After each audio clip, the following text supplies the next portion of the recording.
So when people ask me where my career began, they usually assume it started in advertising. Maybe as a junior designer, maybe somewhere in strategy, maybe in a creative agency. But it didn't. Long before presentations, campaign ideas, workshops, or creative pitches, I worked in an outbound call center on the night shift. Our schedule was from 8 p.m. to 5 a.m. in the Philippines, so we could overlap with business hours in the States at Eastern Time. We weren't taking incoming customer service calls, we were the ones making the calls. We sold training materials to businesses, human resources, workplace safety, compliance. Every night I'd spend hours calling complete strangers hoping to start conversations with people who had absolutely no reason to expect my call. At the time I thought it was just my first job, a paycheck, a stepping stone. Certainly not something that would still be shaping the way I work nearly 2 decades later. Looking back now, I think I misunderstood what that job was actually teaching me. One thing people don't always realize about working the night shift is that you don't just change your working hours. You're essentially changing your entire relationship with time. Your day starts when everyone else is winding down. Dinner isn't the end of your day, it's the beginning. The strange thing is, after a while, it starts feeling normal. The office was in one of Manila's major business districts, surrounded by dozens of other call centers. So although it was technically the middle of the night, it never felt deserted. There were always people around. Coffee shops still had customers. Fast food places were still busy. There were buses, taxis, security guards, smokers outside office buildings. It felt like an alternate version of the city that only a small group of people ever got to experience. One thing I actually miss is the commute.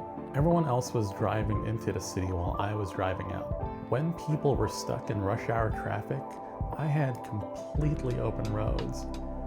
And I felt like I had somehow discovered a secret version of Manila that only existed between sunrise and breakfast.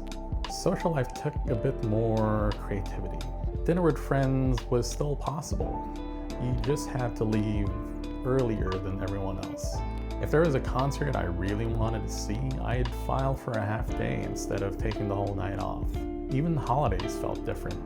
While everyone around us celebrated local holidays, our calendars followed the United States and their holidays. Sometimes we'd be working through a local celebration while our American colleagues were on holiday a week later. It was a small reminder that our workday belonged to a completely different time zone. Looking back, it was a strange way to live, but it was also strangely enjoyable. People often assume that your first job is something you're desperate to leave. And honestly, I wasn't. A few of my close friends had been hired alongside me, which made the experience much more enjoyable. For someone just starting their career, the salary was good, especially compared to many other entry-level jobs at the time. I could save money.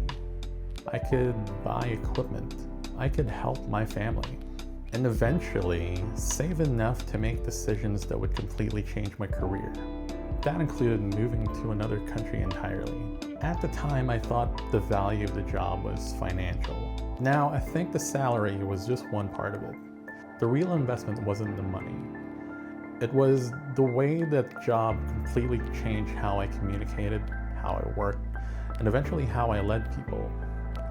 And I didn't realize any of this until years later. The biggest lesson wasn't sales, it was attention. Every outbound call is really a test of someone else's patience. You're interrupting their day. They're busy, they're already thinking about something else. You have maybe 10 seconds, not to make a sale, just to earn another 10 seconds. 9 times out of 10, you don't get them. Sometimes they hang up immediately. Sometimes they're polite but clearly trying to end the conversation. Sometimes they aren't polite at all. When I first started, I thought the solution was to explain more. If if I could just tell them enough about the company, enough about the product, enough about why I was calling, surely they'd understand. But the more calls I made, the more I realized something. People don't care about your agenda until you've shown that you understand theirs. The quickest way to lose someone's attention is to make the conversation about yourself.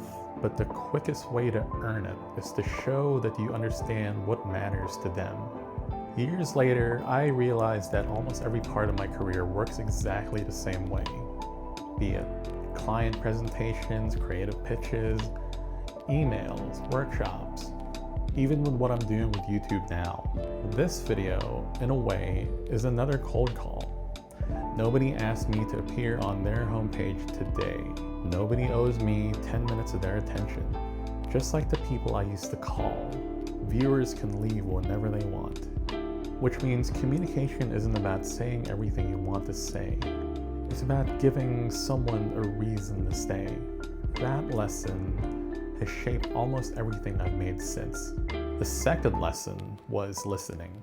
When I first joined, I thought success came from mastering the script. I thought if I memorized every single sentence perfectly, I'd become better at the job. But after enough conversations, I realized something.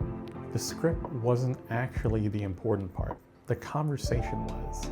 Every business had different priorities, different frustrations, different goals. The better I became at listening, the less I relied on what I had prepared beforehand. Looking back, I think that's where strategy really begins. Not with answers, but with curiosity. It was very easy, especially in creative work, to fall in love with your own ideas, to walk into a meeting thinking about what we want to present. But good communication starts somewhere else. It starts by understanding the other person's world first. Only then do you know what needs to be said. I've carried that lesson into every role since. Whether I was designing, planning campaigns, presenting to clients, or interviewing someone, the process was always the same. You listen first, then you speak. Now, the third lesson didn't come from customers. It came from the people sitting beside me.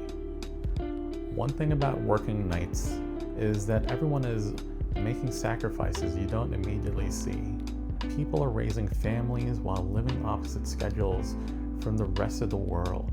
They're trying to sleep while construction is happening outside. They're missing birthdays, weekend mornings, maybe school events. Life doesn't stop just because your shift starts at night. I remember one teammate in particular who had no choice but to bring their young child into the office during a shift because there was nobody else available to look after them. At the time, it felt like an unusual situation. Today, I think about it very differently. It taught me that people never leave their personal lives at the office door. We like to imagine that work exists separately from everything else, but it doesn't. Everyone carries something invisible into work, be it stress, family, their health, even money and their own responsibilities. Leadership isn't about pretending those things don't exist. It's about understanding that performance is always connected to context. Years later, when I found myself managing people, I realized I wasn't trying to manage tasks. I was trying to understand humans. Sometimes solving the problem meant changing the process. Sometimes it simply meant being patient enough to understand what someone was carrying that day. That perspective started in a night shift call center, not a management course. When I think back to that period now, it's funny what I don't remember. I don't remember our monthly targets. I don't remember the exact sales figures. I don't even remember much about the products we sold, but I remember how it changed the way I think. I remember learning that attention has to be earned, that listening is more valuable than talking, that empathy often solves problems faster than authority, Those are the skills that followed me into advertising, into strategy, and into leadership, and now into making videos like this. Maybe that's what careers really are. Not a straight line from one impressive job title to another, but a collection of experiences that quietly shape how we see people. When we're young, we tend to judge jobs by one question: is this relevant to the career I want? But looking back now, I think there's a better question. What habits is this job teaching me? Because technical skills change, software changes, industries change, technology certainly changes. But the ability to earn someone's attention, to communicate clearly, to listen with genuine curiosity, to understand another person's perspective, those skills never stop being useful. I thought my first job was teaching me how to cold call. It turns out it was teaching me how to communicate, and I've been using those lessons ever since. That's it for now. Thanks for watching.